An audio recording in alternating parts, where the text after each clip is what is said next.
Bakit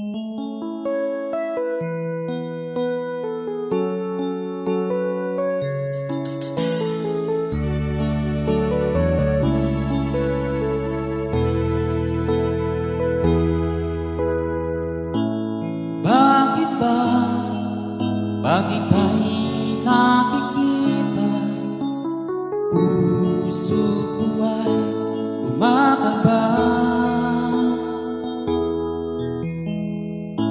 Pag nasilayan ko ang iyong ganda, puso ko ay nababalisa.